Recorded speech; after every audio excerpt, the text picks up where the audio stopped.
네, 안녕하세요. 장애아동의 강의자 장세영입니다. 이미 뭐 유튜브를 통해가지고 올렸는데, 또 이번 주에 또 학교 측으로부터 2주간 더 온라인 강의를 진행하라고 이제 연락을 받았고요. 그래서 어쩔 수 없이 또 유튜브로 올려야 되는 상황이 됐어요. 그러나 뭐, 이 많은, 뭐 많다면 많고, 뭐 적다면 적은 이 내용들을 전부 다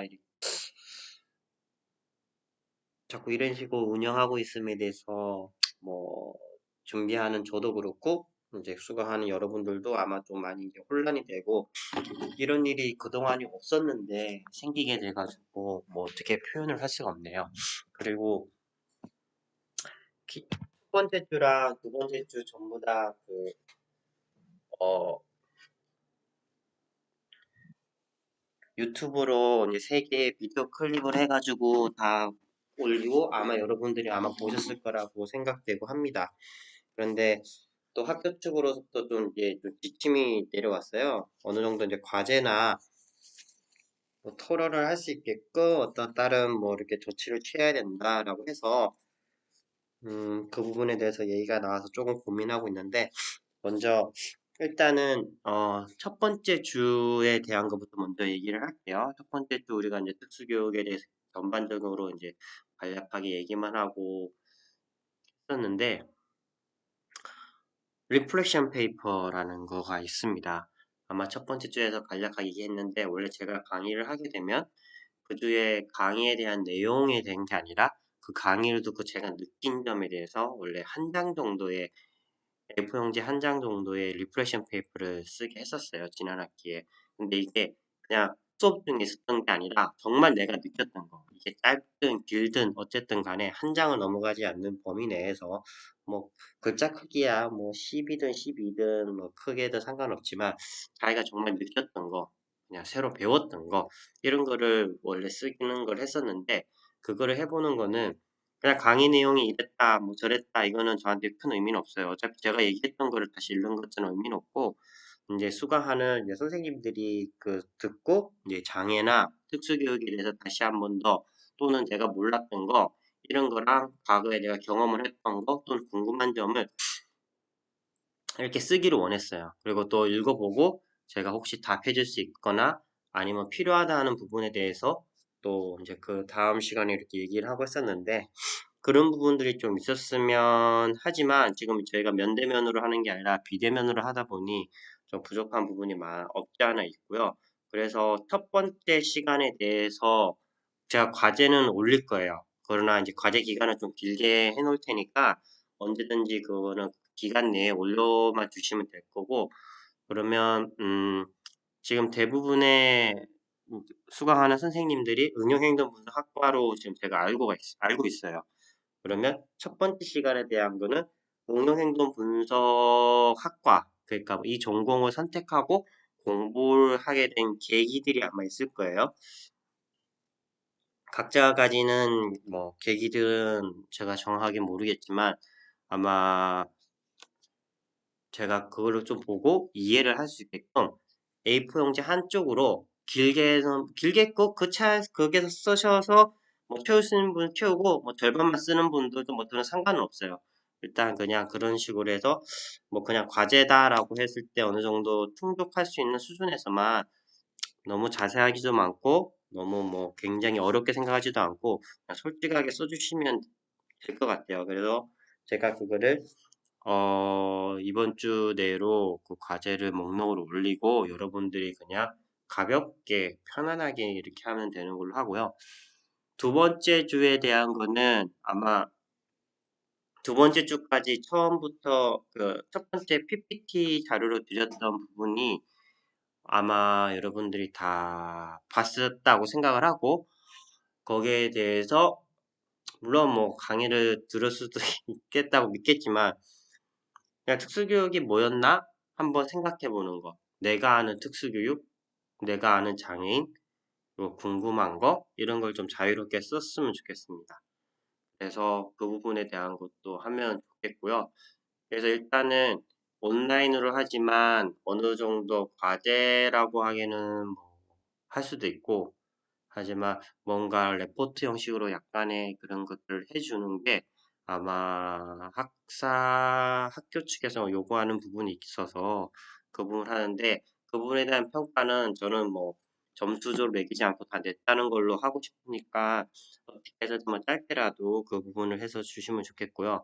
정말로 죄송한 부분이 너무나 많아요. 이게 얼굴을 보지 않고 여러분들이 어떤 표정이나 또는 그 시간 수업하는 중간마다의 그런 반응을 보고 이렇게 좀 수업이 이끌어가고 해야 되는데, 그러지 못하고 지금 그냥 저 혼자 떠들고 있고, 나중에 여러분들이 이걸 듣고 그리고 나중에 만나고 해야 되는 건데, 이번 학기가 너무 어렵네요.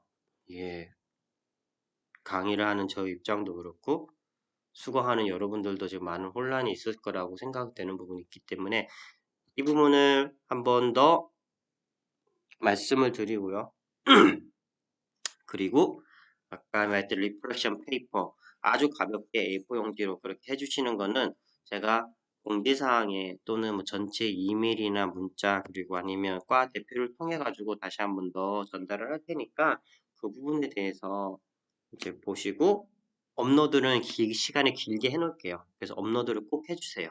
한 번도 빠짐없이. 그래야지 나중에 뭐 학교 측으로부터 요구했던 사항들이 다 이수가 되고 하는 부분들도 중요한 평가 부분이라서 이제 그 부분만 좀 해주시면 되고요.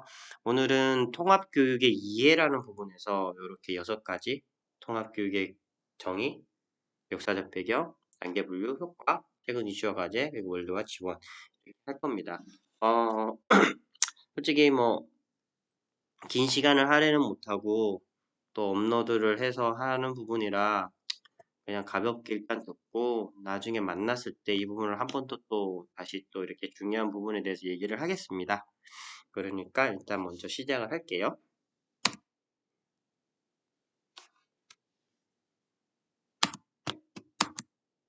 일단 통합교육, 어떤 게 통합교육이라고 하세요?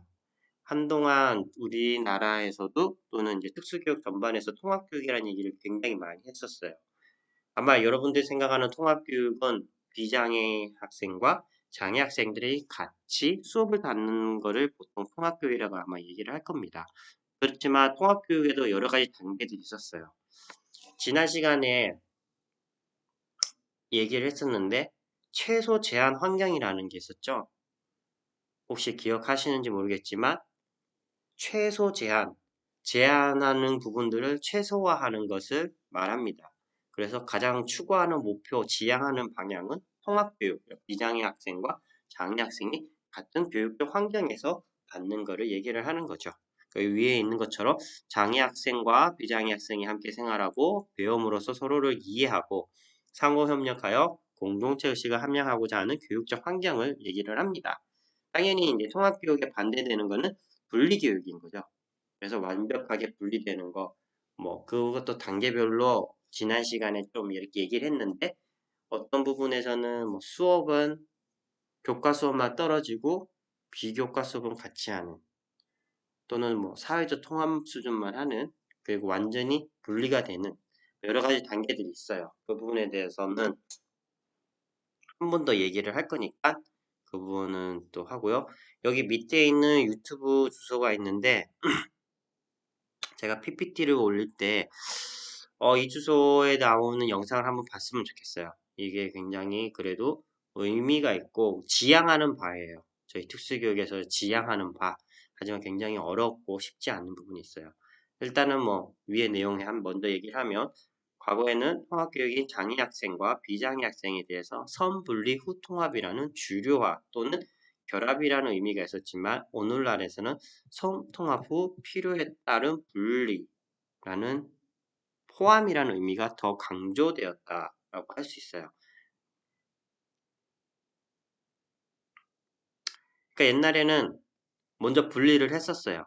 분리를 했다는 거는 물리적인 분리가 있고 필요시의 통합이라는 거예요. 이 학생의 능력에 따라서 이 학생은 국영수는 못하지만 미술, 음악, 체육은 할 수 있어. 그러면 필요시에 통합을 하는 그런 주류화, 메인스트림이라고 하는데 그런 식으로 많이 했었어요. 하지만 지금의 통합 교육이라는 거는 먼저 통합을 해요. 먼저 통합한 상태에서 이제 필요에 따라 분리가 된다는 거죠. 근데 결과론적으로 보면 같은 말이긴 하지만 일단은 시작점이 다르다는 거죠. 하나는 선분리, 먼저 분리를 해놓고 통합하는 거고, 그 말은 분리를 했다 보니 통합교육 장애 학생 입장에서는 특수학급에 먼저 있는 거예요. 특수학급에서 자기 담임쌤도 특수교사 한 거고, 필요에 따라 통합학급으로 이동을 합니다. 비장애 학생들 같이 하도록. 그런 개념이고, 지금은 일반 학급에서 일반 교사를 통해서 비장애 학생들과 같이 있고, 필요에 따라서 특수 학급이나 아니면 지원을 받아서 이제 분리를 하는 거를 조금 더 된 거죠. 개념적으로 좀 달라진 부분이 큽니다. 그러면 이제 정의가 있죠. 첫 번째는 장애인 등에 대한 특수교육법에서는 특수교육 대상자가 일반 학교에서 장애 유형, 장애 정도에 따라 차별을 받지 아니하고 또래와 함께 개개인의 교육적 요구에 적합한 교육을 받는 것을 말한다. 되어 있어요. 인테그레이션, 이건 아까 얘기했던 합침, 분리랑 좀 다른 개념인데, 일단 세그리게이션, 분리와 반대되는 개념에서 장애가 있는 아동과 장애가 없는 아동을 같은 학급에 있게 하는 체계적이고 주의 깊은 노력을 의미한다. 어떻게 보면 조금은 약간은 물리적 통합에서 조금 더 생각하시면 돼요. 주류와 하루 종일 또는 일정 시간 동안 학급 활동 전체나 부분적으로 장애 아동을 일반 학급에 배치하는 것을 의미하고, 이때 특수교사가 장애 아동의 교육에 대한 우선적인 책임을 진다. 처음에 얘기했던 선분리 후 통합에서 굉장히 말이 되는 부분이죠. 이 의미를 하고 있어요. 여기서 보면 특수교사가 장애 아동 교육에 최우선적인 책임진다. 다른 말로 하면 담임교사라는 거예요.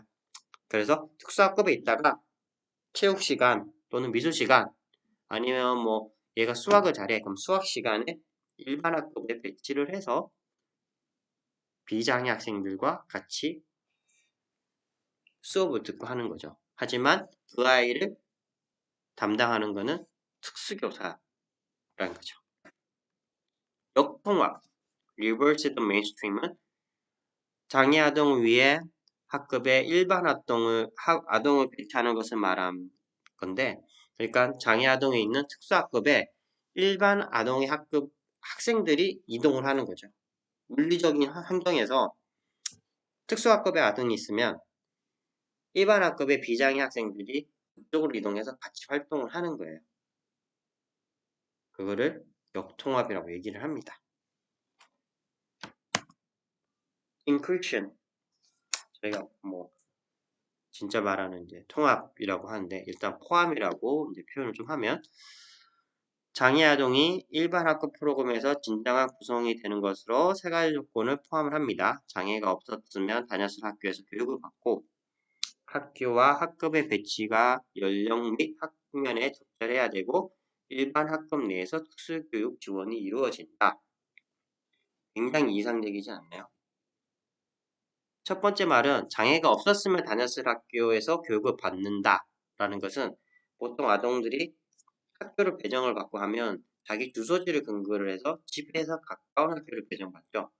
예를 들면 여기가 서초구면, 내 주소지가 서초구면 서초구 내에서 가장 가까운 학교로 배치를 받는 게 일반적인 거죠. 하지만 특수학교를 받는다면 서초구 내 특수학교가 저는 잘 모르겠지만 일정 부분에 떨어질 수도 있고, 아니면 서초구를 벗어나서 다른 구에 있는 학교를 갈 수도 있겠죠.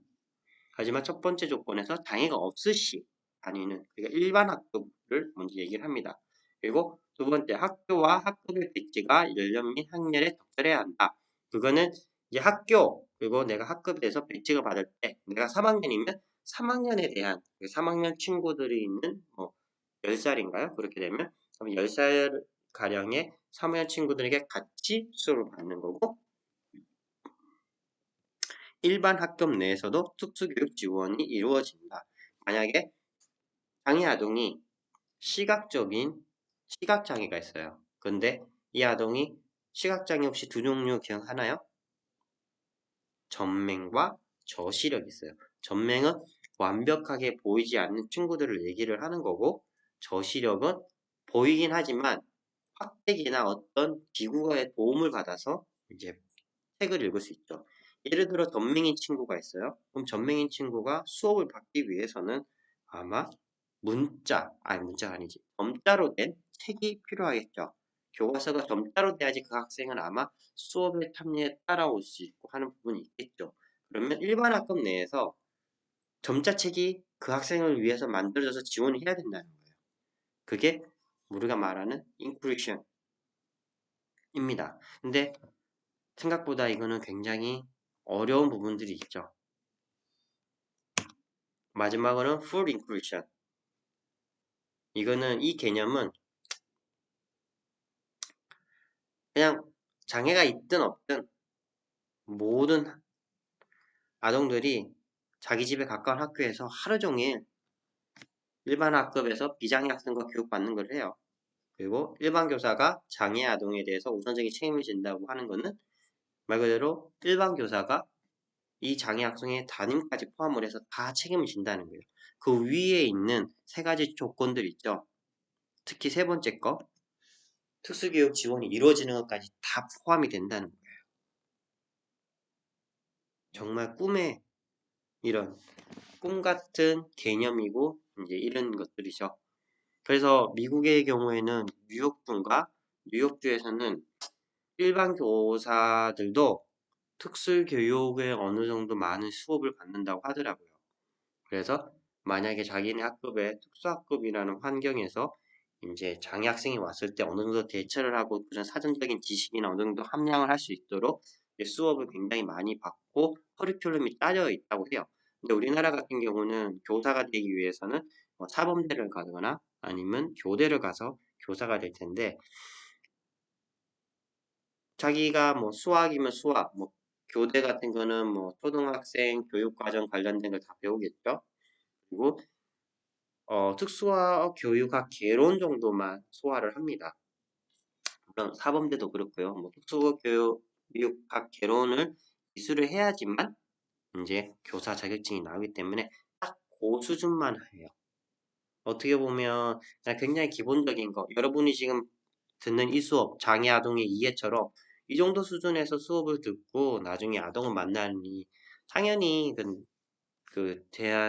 장애 아동에 대한 지식적인 부분과 여러 가지 부분이 굉장히 부족할 수밖에 없죠. 하지만 이것도 이렇게 교직 필수로 된 게 얼마 되지가 않았어요. 그전에는 이거는 선택이거나 아니면 없었던 과정이지만 우리나라도 이제 좀 더 통합교육을 지향하는 바이기 때문에 그 부분이 꼭 들어갔고 교사가 되기 위해서는 꼭 이 특수교과 개론이 필수 과목이 된 거죠. 하지만 아직 많이 부족한 건 있지만 그래도 우리나라 뭐 시민사회라나 시민의식이라나 아니면 뭐 교사들의 뭐 의식 부분에서도 이제 장애라는 부분을 많이 받아들이고 있는 부분이기 때문에 뭐 과거보다는 훨씬 더 나은 상태이긴 합니다. 뭐 역사적 배경에서는 뭐 이렇게 뭐 주류와 일반 교육의 주도 그리고 통합을 했을 때 교수 적합화, 뭐 교수적 수정이라는 부분이 있고요. 그리고 통합을 해서 그걸 재구조화해서 하는 부분이 있어요. 그래서 일단은 오늘 첫 번째 비디오 클립은 여기까지 할 거고요. 이제 뒤에 나오는 이제 조금 역사적 배경에 대해서 이렇게 얘기를 할 건데 앞에 얘기했듯이 지금 어려운 상황에서 이렇게밖에 할 수 없는 부분은 굉장히 죄송한 부분이고요. 2주도 이렇게 하고 빨리 이제 면대면으로 수업을 하길 바랍니다. 일단은 먼저 여기서 끊고 그 다음 계속 이어갈게요.